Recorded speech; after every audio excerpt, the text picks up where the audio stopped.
Hello dear student. इस video में मैं आपको बताऊंगा गोस्वामी तुलसीदास जी के द्वारा रचित वन पथ पर का जो अगला पद्यांश है, जो कि आपकी बोर्ड परीक्षा 2021 के लिए मोस्ट इम्पोर्टेंट है। और यहाँ पर आप देख सकते हैं 2012, 2015 और 2019 की बोर्ड परीक्षा में यह पद्यांश आ चुका है और 2021 की बोर्ड परीक्षा के लिए भी बहुत ही महत्वपूर्ण है। तो आज का यह वीडियो कक्षा 10 के छात्रों के लिए बहुत ही महत्वपूर्ण होने वाला है, क्योंकि आज इस वीडियो में मैं आपको इस पद्यांश का संदर्भ लिखने का सबसे आसान तरीका और व्याख्या करने का और काव्यगत सौंदर्य लिखने का सबसे आसान तरीका बताने वाला हूं। आपको व्याख्या रटना नहीं पड़ेगा। तो चलिए पहले पढ़ लेते हैं। यहाँ पर पद्यांश में लिखा क्या है? लिखा हुआ है, रानी मैं जानी अजानी महा, पबि पाहन हूँ ते कठोर हियो है, राजा हूँ काजे अकाज न जान्यो, काह्यो तीह को जिन कान कियो है। ऐसी मनोहर मूर्तिये बिछुरे कैसे प्रीतम लोग जियो है, आखिन ने सखी राखी बेजोग, इन्हें के मिकै बने बास दियो है। इस पद्यांश का संदर्भ लिखने का सबसे आसान तरीका क्या है? सबसे पहले आपको प्रथम लाइन से पहली लाइन से 2 या 3 शब्द लिखना है। फिर आपको इस तरह से डॉट डॉट यानी बिंदियों को रखना है। फिर आपको इस तरह से अंतिम लाइन के 2 या 3 शब्द लिख देना है, जैसे कि मैंने यहाँ पर लिखा हुआ है। इसके बाद आप हेडिंग डालेंगे संदर्भ। क्या हेडिंग डालेंगे? संदर्भ हेडिंग डालेंगे। और आपको लिखना है प्रस्तुत पद्यांश।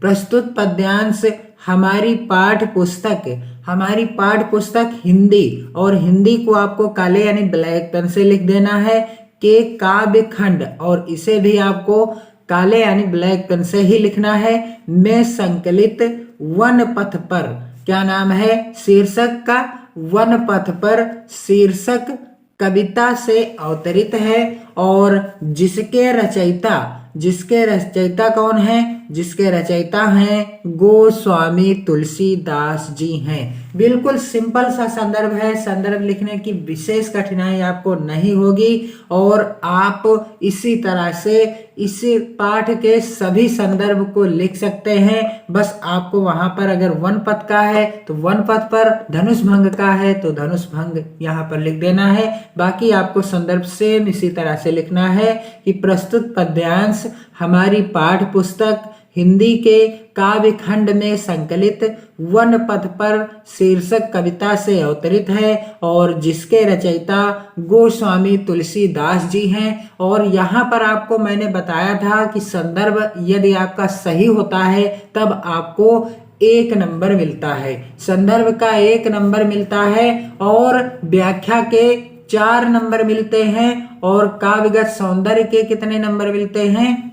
काव्यगत सौंदर्य लिखने पर आपको 1 नंबर और मिलेगा। और इस तरह से पद्यांश से संबंधित जो प्रश्न आएगा आपकी बोर्ड परीक्षा में 6 नंबर का होता है। और आपका संदर्भ एकदम सही होना चाहिए और पाठ और लेखक यानी रचयिता और पाठ या शीर्षक का नाम सही होना चाहिए। फिर आपकी व्याख्या सही होनी चाहिए। इसके बाद आपको काव्य सौंदर्य लिख देना है। तो चलिए मैं आपको बता दूं, सबसे पहले आसान शब्दों में व्याख्या आप कैसे करेंगे, फिर बताऊंगा कि आप लिखेंगे कैसे। सबसे आसान शब्दों में, रानी मैं जानी अजानी महा, पबि पाहन हूँ ते कठोर हियो है, राजा हूँ काजे अकाज न जान्यो, कहो तिह को जिन काने कियो है।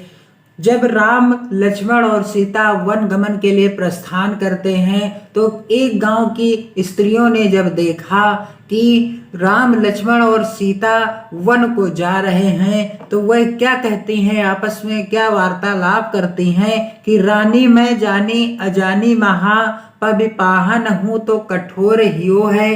कैकई को बार बार धिक्कारती हैं कि उसका हृदय है या पत्थर का दिल है, और कैकई को वज्र के समान समझती हैं, कठोर समझती हैं, अज्ञानी समझती हैं, अजानी महा अज्ञानी समझती हैं कि उसका हृदय वज्र यानी पत्थर के समान है, और वह अज्ञानी है जो क्या किया है, उसने इन सुकुमार राजकुमारों को वनवास देने में तनिक भी दया नहीं आई। राजहु काज या काज न जानो, काहो तिय को जिने कान कियो है। और राजा दशरथ को भी राजकाज चलाने का ज्ञान नहीं है। उन्होंने तियको जिने कान कियो है यानी अपनी पत्नी के कहे के अनुसार ही काज कर दिया। उन्हीं की पत्नी ने कहा कि इन्हें वनवास दे दो राम को, तो उन्होंने राम लक्ष्मण और सीता को वनवास दे दिया और भरत को राजगद्दी सौंप दी। उन राजा यानी राजा दशरथ को भी राजकाज चलाने का ज्ञान नहीं है।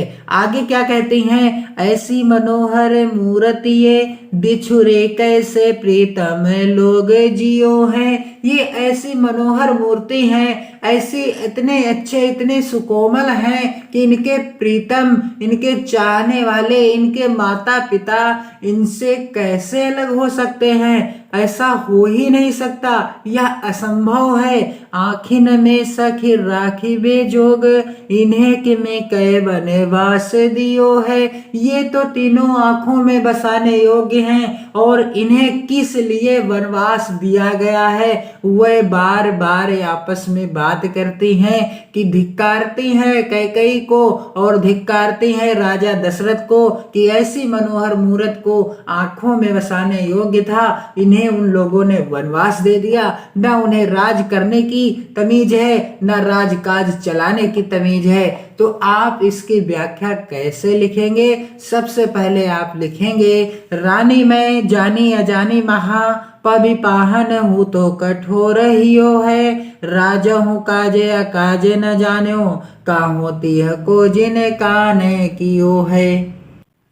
आप हेडिंग डालेंगे व्याख्या, फिर आपको लिखना है, वन गमन के समय रास्ते में स्थित एक गांव की स्त्रियां राम लक्ष्मण और सीता के सौंदर्य तथा कोमलता को देखकर रानी कैकेयी को अज्ञानी और वज्र तथा पत्थर से भी कठोर हृदय वाली नारी बताती हैं, क्योंकि उसे सुकुमार राजकुमारों को वनवास देते समय तनिक भी दया नहीं आई। और ये स्त्रियां आपस में बातें करती हैं कि ऐसे सुकुमार राजकुमारों को वनवास दे दिया, न जाने रानी का हृदय कैसा है, न जाने उसे कुछ पता भी है या नहीं पता है। ऐसा लगता है वह महा अज्ञानी और मूर्ख है। वो आपस में बात करती हैं कि वह राजा दशरथ को भी विवेकहीन समझकर पत्नी के कहे अनुसार कार्य करने वाला ही समझती हैं और राजा में उचित अनुचित के ज्ञान की कमी मानती हैं। वह राजा दशरथ को क्या समझती हैं कि पत्नी के अनुसार, पत्नी के कहे के अनुसार चलने वाला है राजा,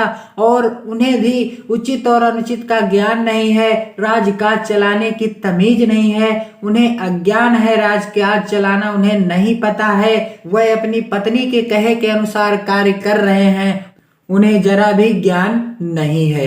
आगे वे आपस में बात करती हैं, ऐसी मनोहर मूर्तिये बिछुरे कैसे प्रीतम लोग जियो है। आखिन में सखी राखी बेजोग, इन्हें किमि के बनवास दियो है। उन्हें आश्चर्य है कि इन सुंदर मूर्तियों से बिछुड़कर इनके प्रियजन कैसे जीवित रहेंगे। हे सखी, ये तीनों तो आंखों में बसाने योग्य हैं, तब इन्हें किस कारण वनवास दिया गया है। अब आपको इसका काव्यगत सौंदर्य कैसे लिखना है, यहाँ पर आप देख लीजिए सबसे आसान शब्दों में। सबसे पहले आप हेडिंग डालेंगे काव्यगत सौंदर्य, और पहला बिंदु आपको लिखना होता है, पहला पॉइंट आपको लिखना होता है कि जो आपके पद्यांश में बताया गया हो, जिसके बारे में कवि ने वर्णन किया है उसी के बारे में आपको लिखना होता है। और यहाँ पर वर्णन क्या किया गया है, यहाँ कवि ने ग्रामीण बालाओं की श्री राम के प्रति सहृदयता का सुंदर चित्रण किया है। और दूसरा बिंदु आपको लिखना है कि जो पद्यांश दिया गया है इसकी भाषा क्या है, और इसकी भाषा है ब्रज भाषा है।